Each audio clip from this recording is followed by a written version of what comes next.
Hi, Jenna. Thanks for Hi, meeting with Tanya. me. How are you? Good. How are you? Good. I just wanted to meet with you to talk to you about the course I made, Reclaim Your Body, Transform Your Mind, and just get a little bit of feedback on how that went for you, what brought you to the course. My son's going to interrupt. Something like that brought me to the course. I guess we'll start with that. Like when you saw the course name, the description, things like that, um, what what brought you to joining, I guess. Yeah. So, I mean, the name is really interesting to me because as I've spent some time over the last years trying to kind of manage my mind and be more patient and all of these things, like a lot of the things that help me are physical, going for a walk, having a stretch, those type of things help me clear my mind. And so that connection made a lot of sense to me right away. And it also just sort of, I mean, I'm kind of joking about the noise there, but I'm kind of not, because at the time that I was invited into the program, I had just had 2 or 3 days of my kids being bonkers and me yelling and like feeling like I was losing my mind. And I was like, okay, well, this kind of feels like something else that I would have to do. And I don't know if I want to set the time aside, but also like, look what's happening here right now. Maybe this is like a gift from the universe saying like, do this thing for yourself and, maybe it will help. And it's been wonderful. It's been more helpful than I even thought, I think, at the beginning. That's kind of where the process of making it.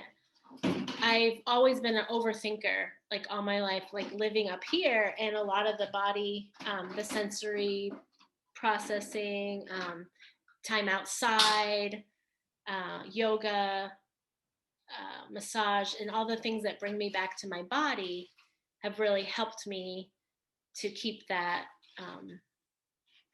kind of calm. I mean, I'm not always calm. I'm definitely not. My kids will say not. My husband will say not. But those are the things, coming back to my body is what keeps me grounded and centered. And so all the activities I put in there. Popsicle by myself from the stool. He got a popsicle by himself from the stool. Okay. Awesome. I guess we'll have that. But yeah, and then something you said about, just not overthinking joining is like, how can we tap in, like, really, okay, my thinking brain's telling me this is not going to work, but then I feel, well, something's nudging me. So really being able to tap in again to our body, if we can be in tune with that. That's really where the premise of the course came from. So you really described that really well. So, does anything stand out for you? Like some favorite parts that helped you reclaim your body, get back to the body? Yeah, I mean, I think the first week where we were focused on mindfulness, it sort of like jump started me almost. And our days are busy. My kids are 8 and 5. They've been home full time. And so um, being this, another reason that I decided to do the program was because it felt like there was something for me to be accountable to. Mm-hmm. And so I made a point, like each evening, I'm going to do one of the activities.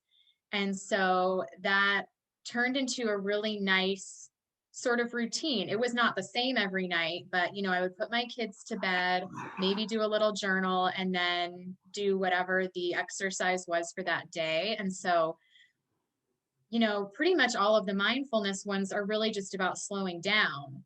And so I found myself in the evenings, and this has carried through the last few weeks, just moving more slowly, not trying to rush around and do one more thing, one more thing, one more thing, and like actually kind of holding the time for myself. So, I mean, big picture, that has been a huge help. Yeah, I made some.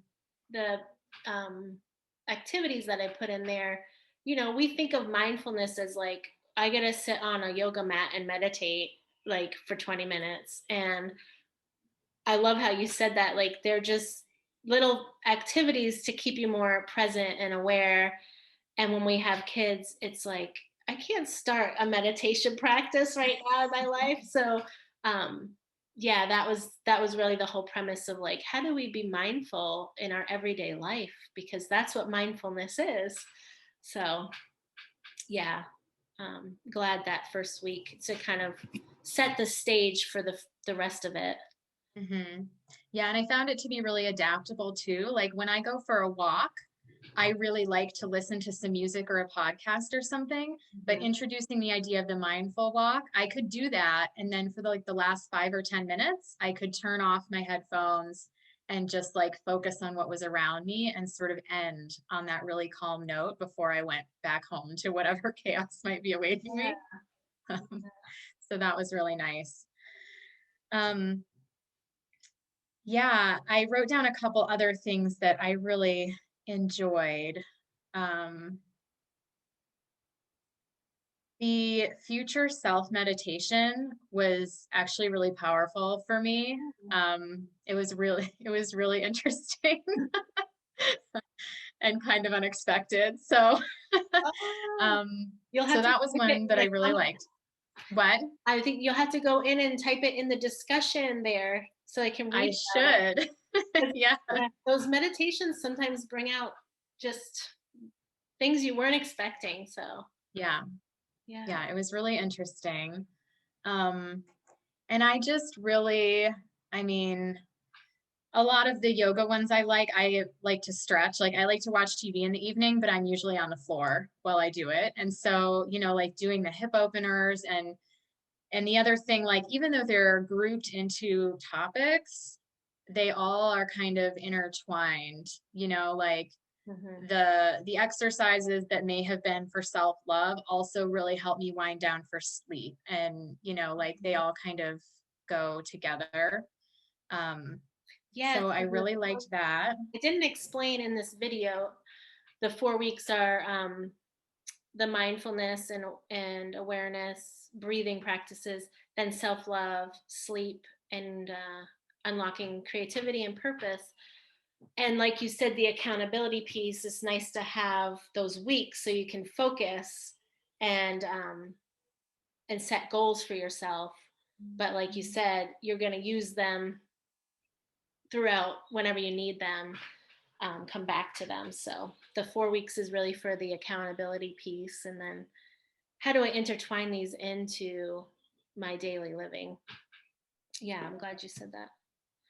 And that's the Um, thing about it being like a program too, is that not everything that was in there was new. Some of it was things I had done before, but being prompted to practice those things and try them again, like it's hard for us a lot of times, I think, to remember in the middle of the day, oh, I know this tool that can help me. But yeah, the more you practice and they come from different places, then it gets a little bit easier to remember some of the ones yeah, that you like the most. yeah. Intention setting. Um, I have to do it in my planner. Like my intention is to be more present with my kids this week. Like you have to always remind yourself over and over, and it's like a muscle, building a muscle.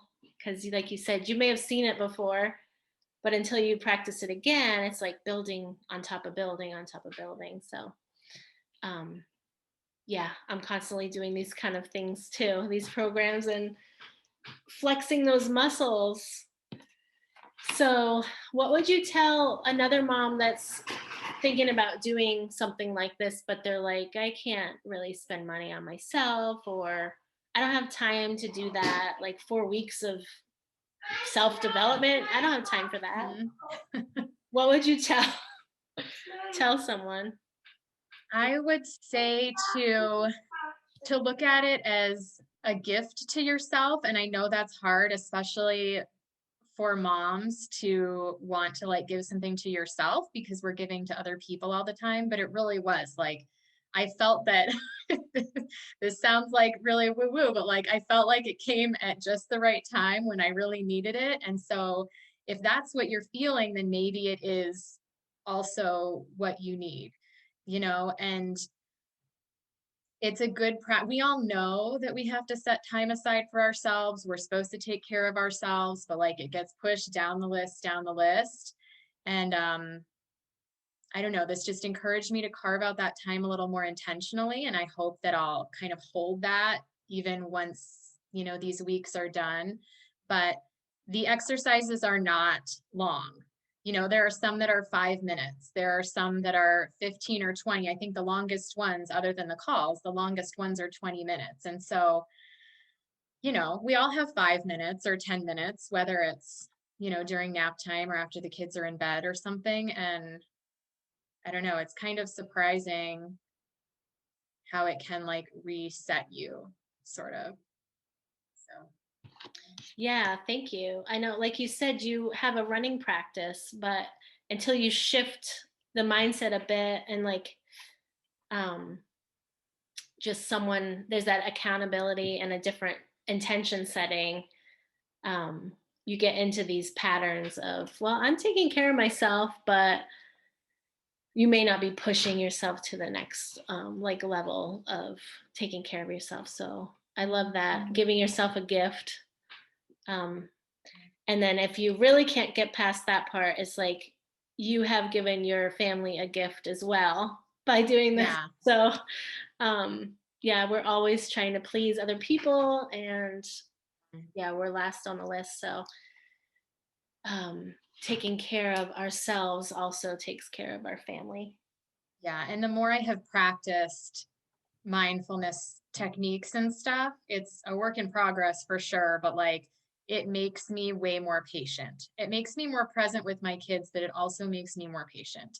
And so that is a gift to them 100% too. Definitely. And like I've been saying, it's like building a muscle, because there is research about how it changes your brain the more you practice it, and then you're like building these new pathways, so it's easier as you practice. So, and then somehow your kids will kind of absorb this this energy, this presence and mindfulness. He dropped his popsicle, so he's on a second one now. Thank you so much, Jenna. Was there Thank anything else? you. I don't think there was anything else, but I think that's it. I'm Yeah, so glad you joined. too. I'm gonna say goodbye. Bye. Thanks.